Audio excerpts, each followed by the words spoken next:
Bismillahirrahmanirrahim. It's a great pleasure and honor to be here today. I am honored and I feel highly privileged to have this opportunity to talk to a very august gathering here. I congratulate Professor Tafazul, Dr. Clark, and their team for putting up this great show. Congratulations. My journey of rheumatology is very long. I would not take you through that. Graduating from Fatma Jinnah Medical University, doing my residency at Cook County Hospital, and getting my training from one of my mentors, which is Professor Asim Khan at Metro Health Hospital, where I did my fellowship. And he himself suffered from spondyloarthropathy for a long time, and it went undiagnosed. And now he is an authority in the world on SPA. What a great teacher and mentor. And now we have over here mentors and mentees, and you recognize all of them. So this talk I'm going to dedicate to Professor Muhammad Asim Khan, and we have his book right here, which he signed for us when we met him in USA. And I think I was lucky, and we're all lucky to have him as our role model. And I'm proud of the fact that one of our mentees who fulfilled the dream of my mentor and was awarded a COPCOD grant to study prevalence of inflammatory back pain and radiographic axial SPA in Pakistan. And it was published. And I'm sure in his talk, he's going to share the details of this study. Objectives of my talk are that I'm going to discuss SPA, basically axial and non-radiographic SPA, burden of disease and how to manage. It's a challenge. We can have this symposium for like almost a week because of a group of diseases which are inflammatory rheumatic diseases, which have overlap and which share genetic also susceptibility. We all know of HLA-B27 gene, and there is a lot of overlap, and diagnosis is difficult and challenging, and it's a challenging subject to discuss as well. So let's focus on what we are going to do.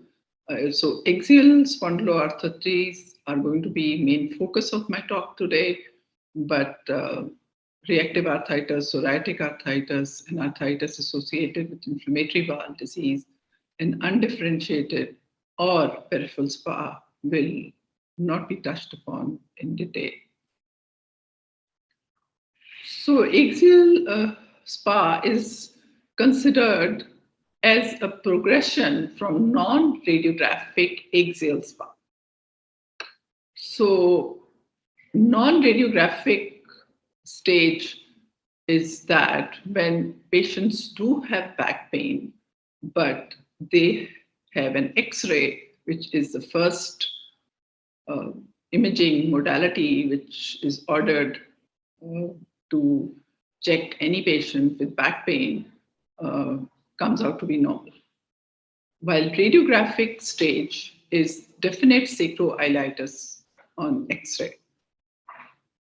So back pain without sacroiliitis on X-ray, but on MRI, can progress on to definite AS with radiographic changes on X-ray and go on over a period of years, in some studies over 2 to 10 years.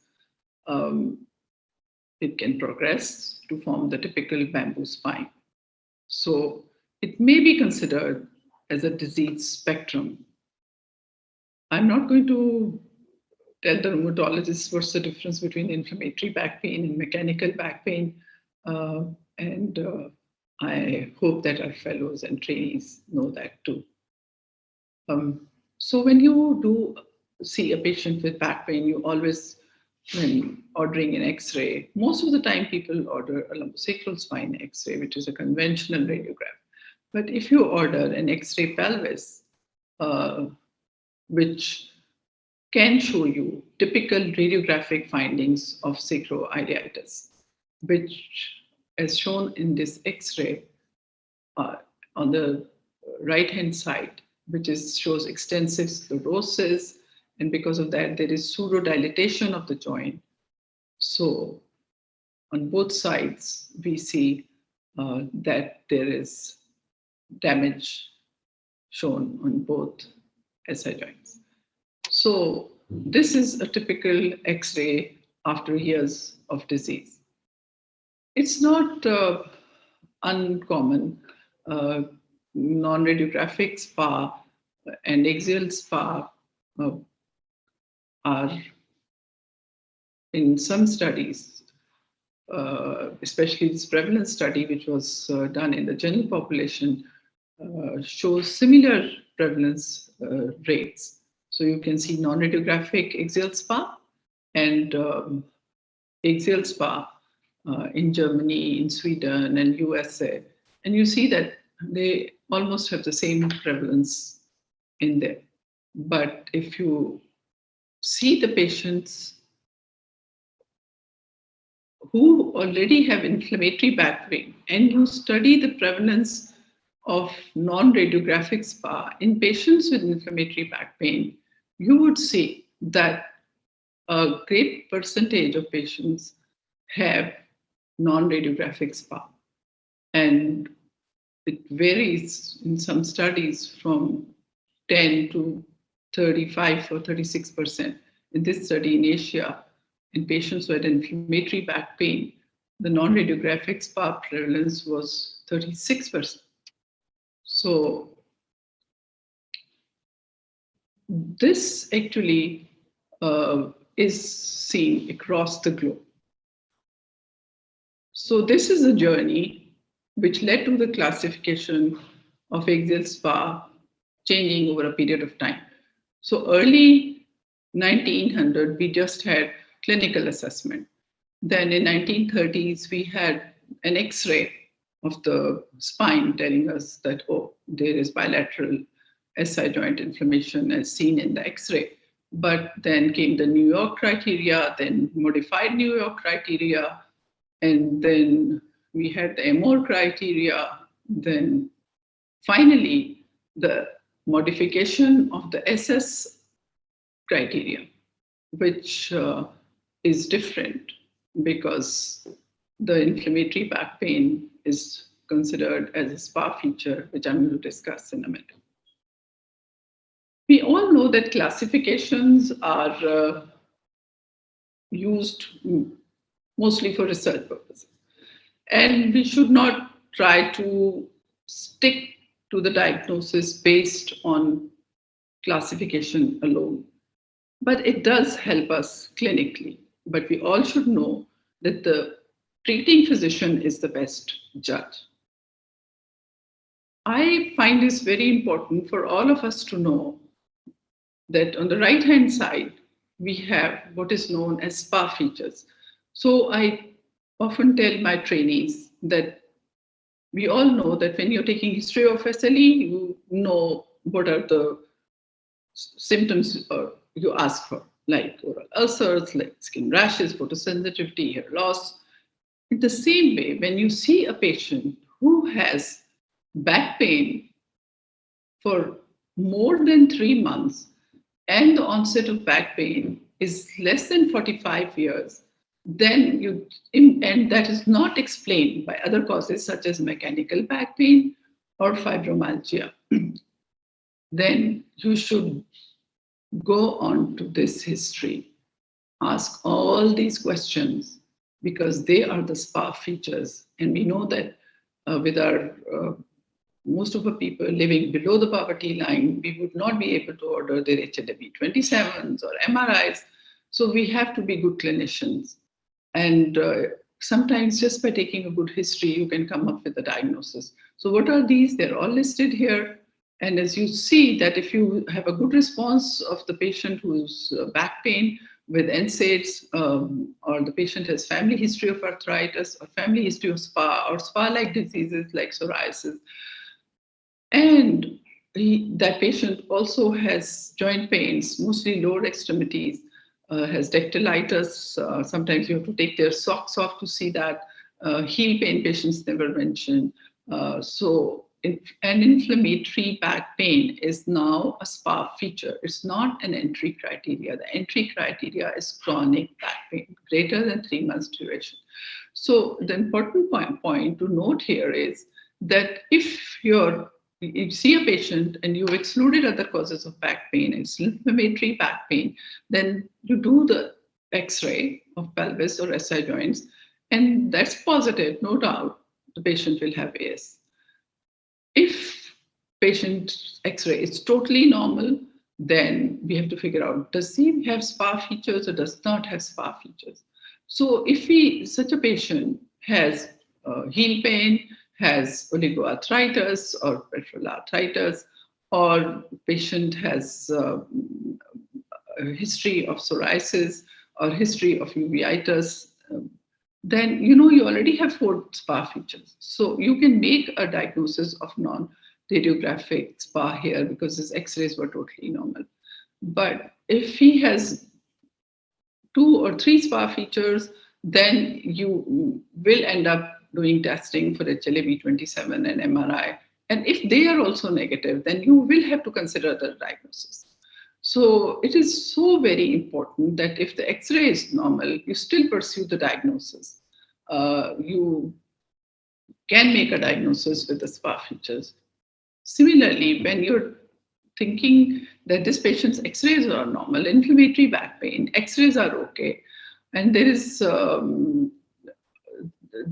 no sign of radiographic sacroiliitis on plain X-ray, then you look at how many SpA features the patient has. And based on that, you can still make the diagnosis. If you just order an HLA-B27, according to 20019 criteria, you just stated 2 features and HLA-B27 positive. The modified criteria, if you have HLA-B27 and MRI, and you have negative X-rays, but 4 SpA features, you can make diagnosis of non-radiographic SpA. Again, I'm saying these are used for research purposes, but clinically, history taking becomes so very important. A month ago, I saw a young, very pretty female who was studying in UK. She was having pain in the neck, in the back, and for almost like 2 years, but it had gotten very bad. In the last 6 months, she was unable to sleep due to discomfort. That was really interfering with her studies. So she decided to come to Pakistan and join her family and study online. But it was interfering with her studies, and the stress of the exam coming on was leading to anxiety. Not only her, but her parents were anxious. And I think they were thinking that as X-rays, MRIs, and lab tests were all normal, probably she was just stressed out. So she was trying different medications. She tried doing physiotherapy. It hurt her even more, so nothing worked. And so finally she did come to a rheumatologist and see what happened to her. So, I think this slide is so important. For me as a clinician, it is very important because it actually discusses or shows you the sensitivity and specificity. So specificity is in blue and sensitivity is in red of different features of SpA and tests. So if you see sacroiliitis on MRI and if you have HLA-B27 positive, you are highly specific. You know that it is 90% specificity and even the sensitivity is very high. But look at, if you ask the patient, if the patient has psoriasis patch on the elbow or around the navel or in the scalp, and you forgot to ask, But if you're very smart and you did see and look for it, then 96% specificity with confidence, you can say, yes, this patient has SpA. Similarly, looking at the dactylitis, you see that 96% specificity. So the sensitivities are low, but they're highly specific. So if you ask the patient about uveitis, painful, red eye 2 years ago, 3 years ago, and the patient says yes, or he has uveitis, you clinch the diagnosis, 97% specificity. Although all these have low sensitivities, but they are very highly specific, and just doing a history and examination, you probably will be able to make this diagnosis and not have to order a lot of tests. And another very important thing which we have to remember is that sometimes it's only enthesitis. We have like 400 entheses where the ligaments and tendons join the bone. So there, you can imagine how many entheses are there in the body. So patients with non-radiographic SpA, which are shown in blue, and AS, which are shown in red, have enthesitis. So a high percentage of these patients have enthesitis, which is like heel pain or costochondritis and medial epicondylitis, patellar tendon insertion, acne. So all these have to be looked for because they also are a SpA feature. And we can see that this enthesitis index score is also high in non-radiographic SpA as well as in AS. So don't forget to look for these tender sites. So we all know that, and I don't want to talk about it, that HLA-B27 is the gene which predisposes all these patients to develop this group of disorders. But we must also remember that in non-radiographic SpA, the HLA-B27 may be absent in 30 to 40% of the patients. And sometimes in all these patients, even the CRP and ESR are normal. So if you clinically suspect that this patient has SpA, you will not base your diagnosis on either presence or absence of certain diagnostic tests. And in non-radiographic SpA, I think MRI imaging is the most helpful if done properly. And SI joint changes are detected earlier on, and which, if treated properly, will prevent irreversible structural damage, especially for the young patients and who have short symptom duration. So T1 weighted images, T2 weighted images, and STIR images. So T1 weighted images show you a good anatomical detail, and STIR MRI will pick up inflammation in the joints, which will show you in a second in a detailed MRI. But you must remember that you have to have greater than 2 lesions present on the same coronal slice, or a single lesion must be visible on 2 consecutive slices. Because these changes can also be present in athletes who run a lot. And if you find just 1 lesion and the patient is having back pain, and you cannot just come up with a diagnosis that this patient has a positive MRI just looking at 1 lesion. It has to be present on 2 consecutive slices or 2 lesions on the same coronal slice. So when we look at the MRI of the SI joints, I think if you don't do STIR with T1 weighted images, you will still miss out on the diagnosis, because sometimes patients bring these MRIs, but they are not done properly with the STIR technique. So a hypo-intense signal, which is seen in T1 weighted image, as shown in this slide B, which is all hypo-intense. But when you do a STIR technique, you can see that there's a lit up, and the hypo-intense signal which was present here has lit up, and this signifies inflammation. You don't need to give contrast, and structural changes are also seen with small arrows. So I think properly done, properly read, this really can clinch the diagnosis. And this can be clearly seen here, how you can see bone marrow edema around the SI joints, both sides, and so more than 2 lesions, obviously, and some structural changes as well. So non-radiographic SPA can progress to becoming a progressive SPA, but some of these patients can go into spontaneous remission. Some of these patients can become quiescent for a while and then become active again. And others can just go on progressing with all the skeletal, extraskeletal features, which I haven't discussed in detail right now, but they will need aggressive treatment. And some of them can, as we said, progress on to ankylosing spondylitis and with late complications of AS. So this is like a stop-start clinical course. So it is very difficult because we don't have special biomarkers, we don't have MRI affordability, so misdiagnosis is very common. So there are certain risk factors which determine whether the patient is going to progress if the patient has non-radiographic axial SPA. So HLA-B27 positivity. So if you look at this graph on the right-hand side, you can see that on the x-axis, you are looking at whether the patient has MRI positivity, CRP positivity, and these are the baseline parameters.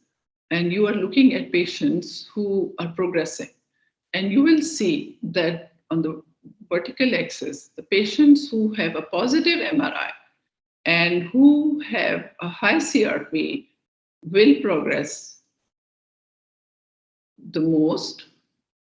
Patients who have MRI positivity but CRP is normal will progress less, and those who have everything in control, MRI is okay, SI joint does not show active inflammation, and CRP has come to normal, their progression will be less. Obviously, male gender, history of uveitis, axial disease, socioeconomic factors, environmental factors all play a role in the radiographic progression. So we all have to know that patients with axial SPA with shorter disease duration have a higher incidence, a higher chance of achieving best dive 50 or SR's 40 response than patients who have longer disease duration.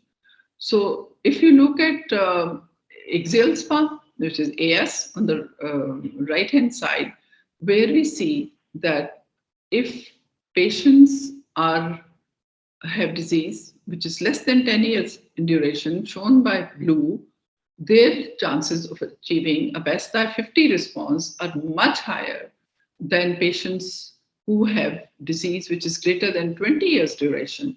They are way below achieving the ideal goal of best dive 50 response.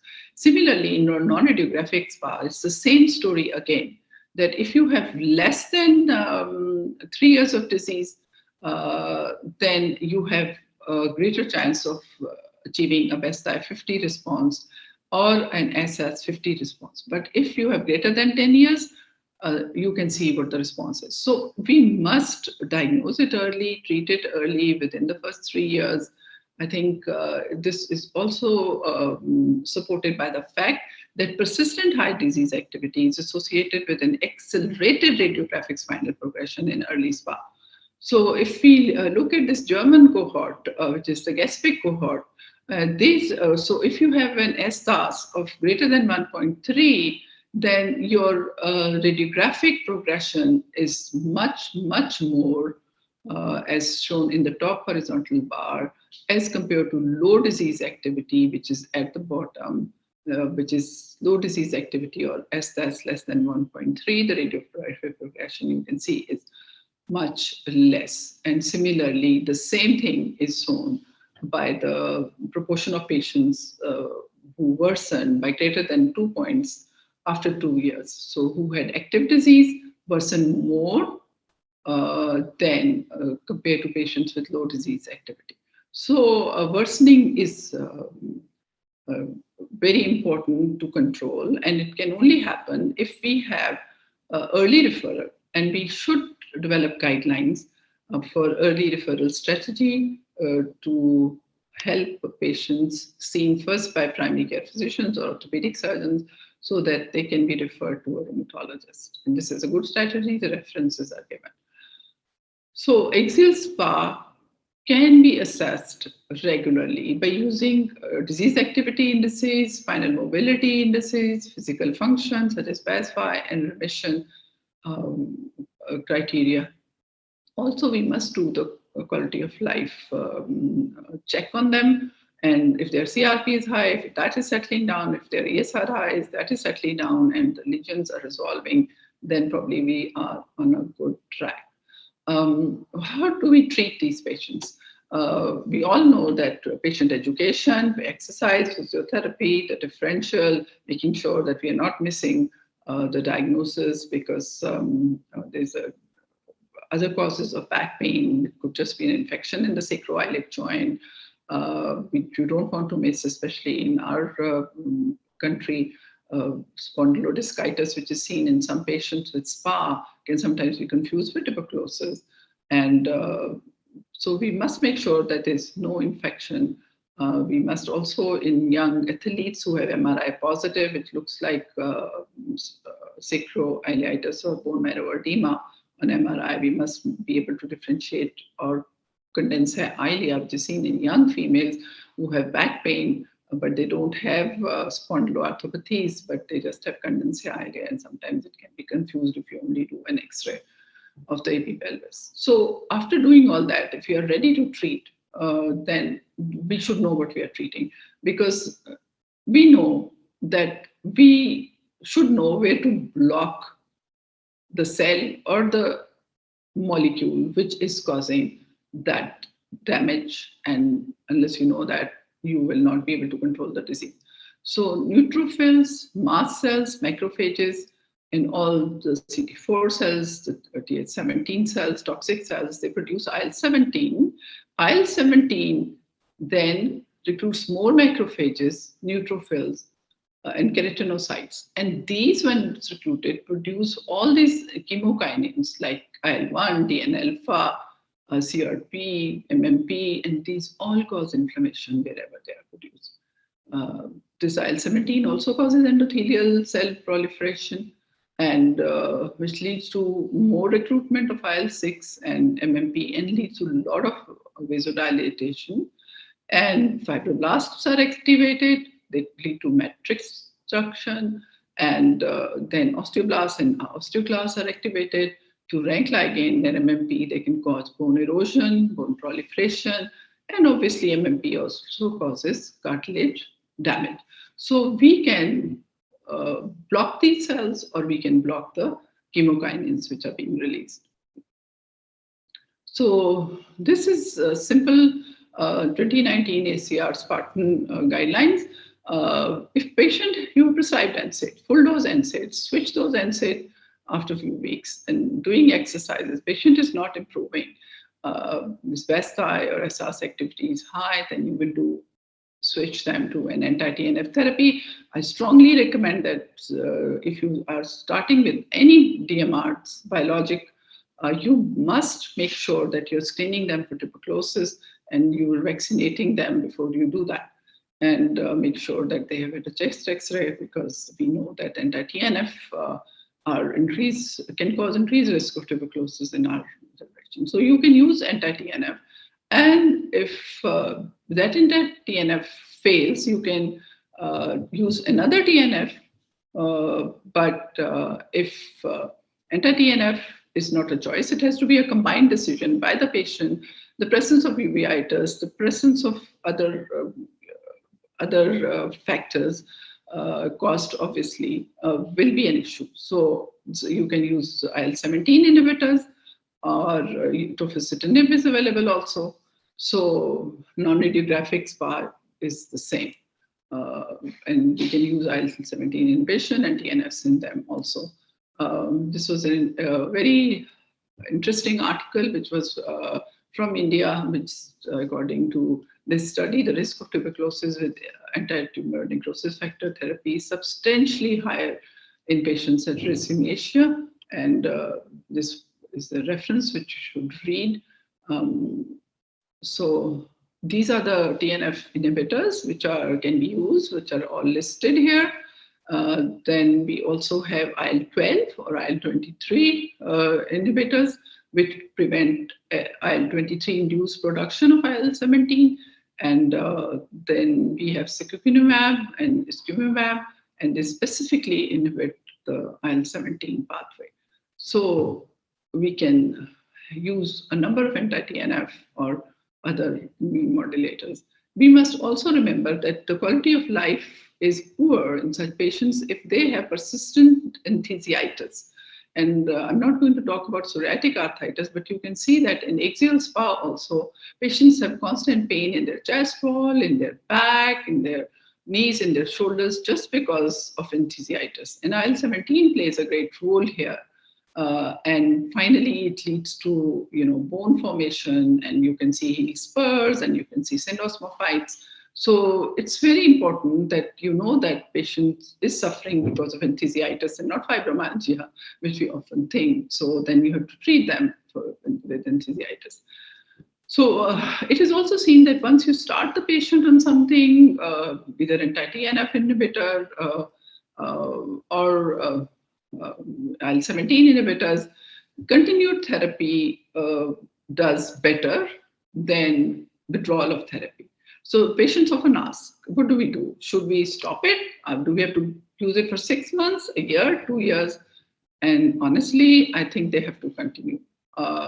Till how long? I think we can use the same, that we can either increase the intervals, or if you're giving it every month, we can probably increase it to every other month, or decrease it.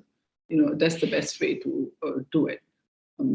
So we all know that consequences of a delay in AS diagnosis is going to lead to the much dreaded deformities, and the average delay in the diagnosis is almost 8.6 years. That is a figure from US.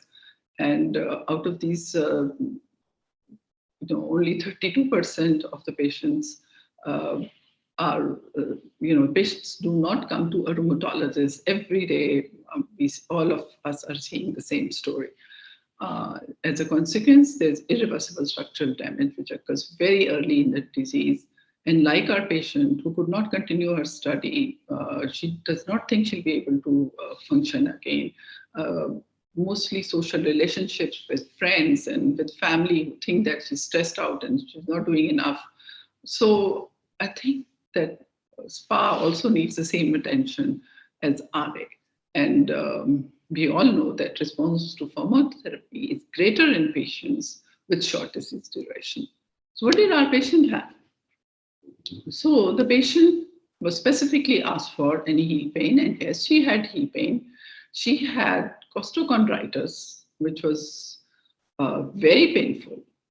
And she also had epicondylitis. And you know what? Her aunt and great uncle had psoriasis. So what do you think she has now? What out of this? So because her MRI, her X-rays were all normal, her HLA-B27 was negative. So is it that she did not have any inflammatory rheumatic illness? No, she had peripheral SpA. So let's not forget that we can, by not asking for help, we can do harm. So let's not do harm and reach out to the patients before they cannot even see the sky anymore. This can happen only if we work as teams, and patient education, public education, and education and learning from each other. Thank you so much.